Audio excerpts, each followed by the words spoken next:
اگر چاہتے ہیں کہ کوئی ایسا عمل ہو جو رونگٹے کھڑے کر دینے والا عمل ہو، رونگٹے کھڑے کر دینے والا عمل ہو، رونگٹے کھڑے کر دینے والا عمل ہو، اگر آپ چاہتے ہیں کوئی ایسا عمل ہو تو ایک بار سورت اخلاص قل ہو اللہ پڑھیں، صرف ایک بار سورت اخلاص پڑھیں، صرف ایک بار.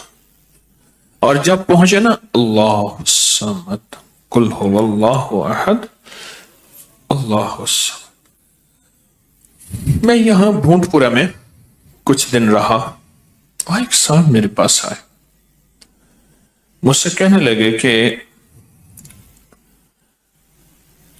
میرے اوپر کسی نے ایک ایسا کالا جن اور ایسا خطرناک جن مسلط کیا ہے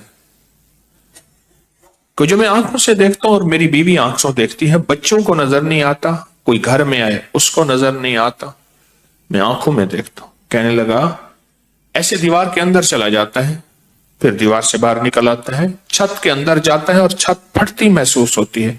ہم ڈر کے بعض اوقات ہٹ جاتے ہیں کہ چھت پھٹی ہے گر نہ جائے، پھر وہ مل جاتی ہے، پھر ایسے چلا جاتا ہے. وہ کالا جن ایسے چلا جاتا ہے، ایسے آ جاتا ہے. کہا کہ اسے کسی نے ہمارے اوپر مسلط کیا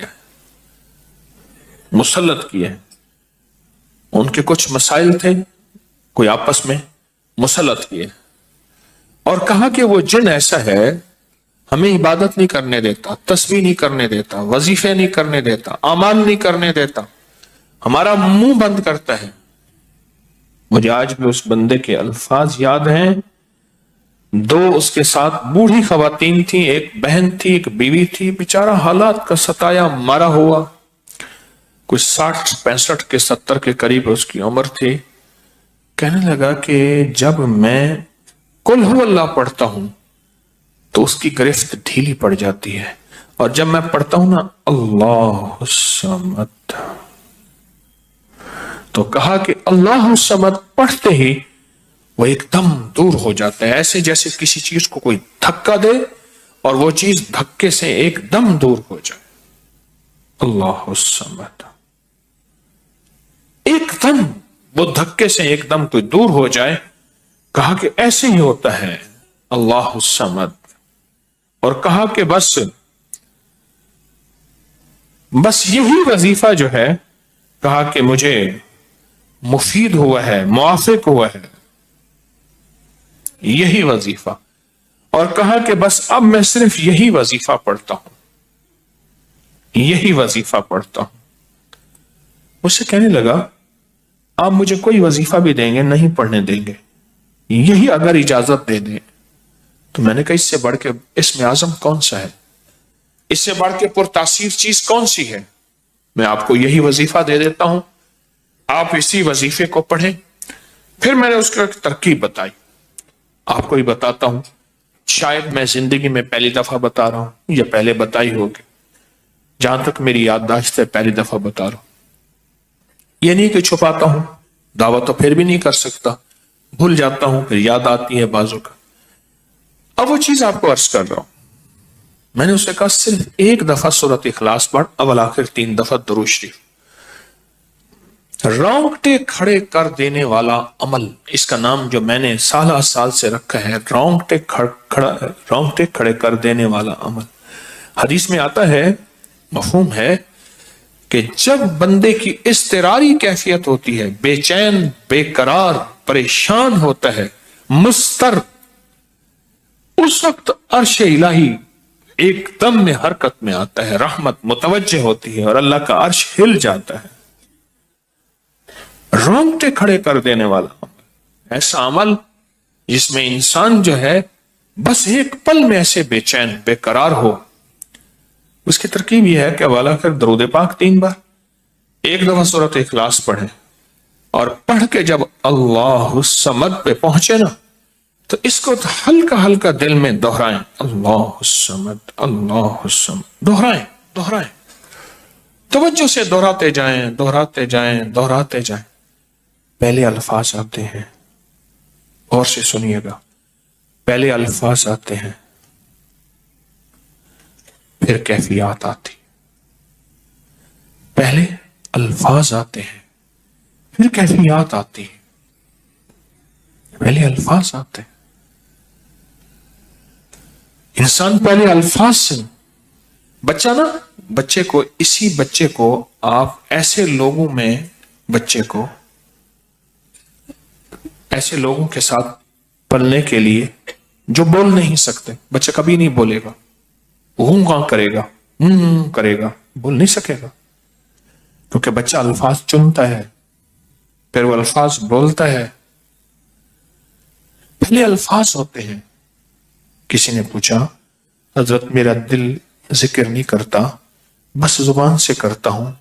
کہا مبارک ہو، اللہ نے جسم کے ایک حصے زبان کو قبول کر لیا ہے، اس کو نہ چھوڑنا، ایک وقت آئے گا دل بھی قبول ہو جائے گا، ایک وقت آئے گا دل بھی قبول ہو جائے گا۔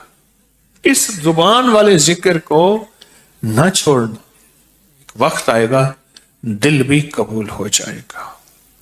اس کو نہ چھوڑنا، اس کو نہ چھوڑنا، حقیقت کہہ رہا ہوں۔ میں نے اس سے کہا کہ ایک ایسا کام کر، تنہائی میں بیٹھ، اور تنہائی میں بیٹھ کے نا، بس صرف تو ہو، اللہ ہو اور بندہ ہو، تنہائی میں بیٹھ، اور تنہائی میں بیٹھ کر، تنہائی میں بیٹھ کر آپ نے ذکر کرنا، تنہائی میں بیٹھ کر آپ نے ذکر کرنا، تنہائی میں بیٹھ کے، اور اللہ الصمد کی ضربیں لگانی ہے دل پہ، دل پہ، دل پہ۔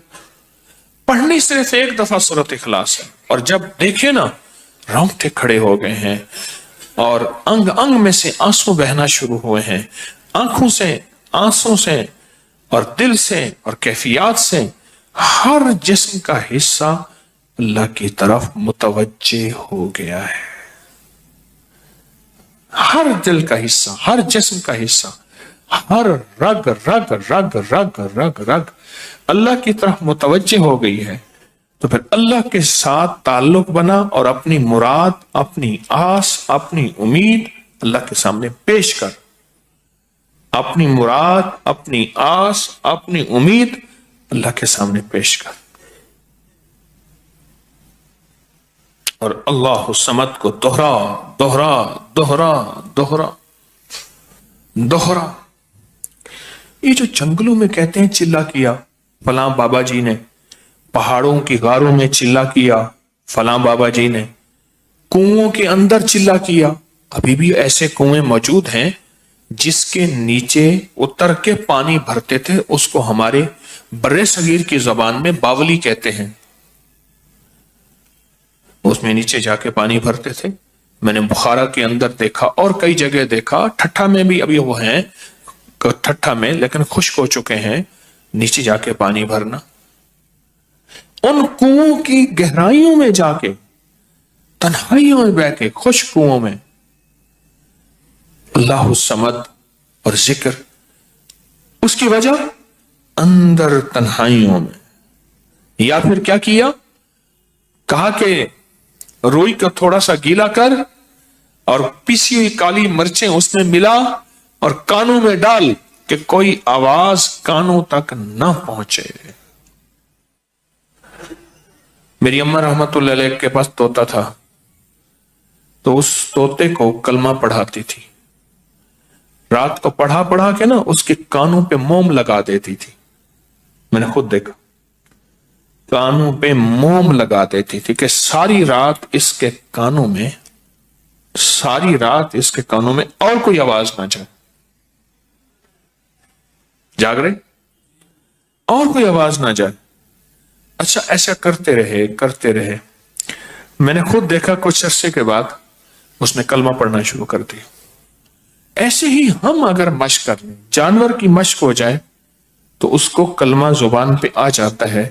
اگر ہم کبھی بھی کسی جنگل ویرانے میں، کبھی گھر کی تنہائیوں میں، کبھی کہیں بھی ایک دفعہ سورۃ قل ہو اللہ پڑھیں، اور ایک دفعہ سورۃ اخلاص پڑھیں، اور ایک دفعہ سورۃ اخلاص پڑھیں، لیکن اللہ الصمد کو بہت زیادہ دوہرائیں۔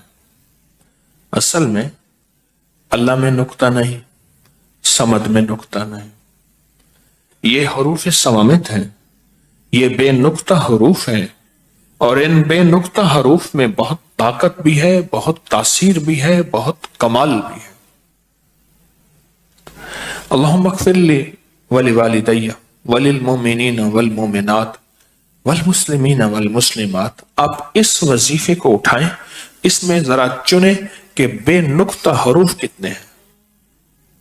آپ کو حیرت ہوگی، اور آپ کو حیرت ہوگی کہ اچھا یہ کیا ہے۔ جو طبیب کامل ہو جاتا ہے نا، یاد رکھیے گا، جو حکیم پختہ کار ہو جاتا ہے، جو ڈاکٹر پختہ ہو جاتا ہے، وہ کسی کا نسخہ دیکھتے ہی نا ایک پل میں دوائیں دیکھتا ہے اور دوائیں پڑھتا ہے، کہتے بس اس میں تھوڑی سی تبدیلی کر دیں باقی ٹھیک ہے، یا کہتے ہیں نہیں تبدیل نہ کریں یہی ٹھیک ہے۔ اسے پتا ہے یہ اس جسم کے مطابق، اس بیماری کے مطابق یہ عین صحت ہے، عین تندرستی ہے۔ اسی طرح جو وظائف کی دنیا کا بندہ ہوتا ہے اور اس کو وظائف کی دنیا میں پختگی مل جائے تو وہ بھی ایک پل میں وظیفے کے اندر کی طاقت دیکھتا ہے کہ اس میں حروف عطشی کتنے ہیں، خاکی کتنے ہیں، آبی کتنے ہیں، بادی کتنے ہیں، صوامت کتنے ہیں، قمری کتنے ہیں، شمسی کتنے ہیں، اور اس کے اندر وہ حروف کتنے ہیں جو نوری ہیں، وہ کتنے ہیں۔ ایک پل کے اندر اسے وظیفے کی طاقت اور تاثیر، اور ایک پل کے اندر اس کے کمالات اس کے اندر کھل جاتے ہیں۔ اندیکھا جہان ہے، لاہوت ملکوت کا جہان ہے۔ ایک صحابی حضرت معاذ بن جبل رحمت اللہ رضی اللہ تعالیٰ عنہ، وہ فرماتے ہیں کہ زندگی محدود ہے، علم لا محدود ہے۔ انہی کا فرمان، شاید انہی کا فرمان ہے کہ زندگی محدود ہے، علم لا محدود۔ تو جو علم لا محدود ہے اس کو ہم اپنی عقل سے سمجھنے کی کوشش کریں، اپنے شعور سے سمجھنے کی کوشش کریں، اپنے احساس اور ادراک سے سمجھنے کی کوشش کریں تو نہیں سمجھ سکتے۔ علم ہے ہی لا محدود، اس کی حد نہیں ہے۔ کبھی اگر آپ رونگٹے کھڑے کر دینے والے عمل کو چاہیں نا تو بیٹھ کے اس کی مشق کر لیں۔ دوسری یا تیسری مشق کے اندر آپ کو توجہات مل جائیں گی، ایک پل میں وجدان مل جائے، آپ حیران ہوں گے یہ کیا ہوا، اتنا جلد مجھے توجہ مل گئی، ساری عمر میں بڑی بڑی دعائیں مانگتا رہا، کبھی توجہ نہ ملی، کبھی کیا نہ ملی، توجہ نہ ملی، اور پل کے اندر اتنی مجھے توجہ مل گئی، اب حیران ہو جائیں گے۔ اللہ الصمد، جب اس کو انسان وجدان سے اور پورے درد سے اور پورے غم سے اور پورے درد سے بندہ اس کو دہراتا ہے، اس کے اندر جتنے بھی حروف ہیں وہ سارے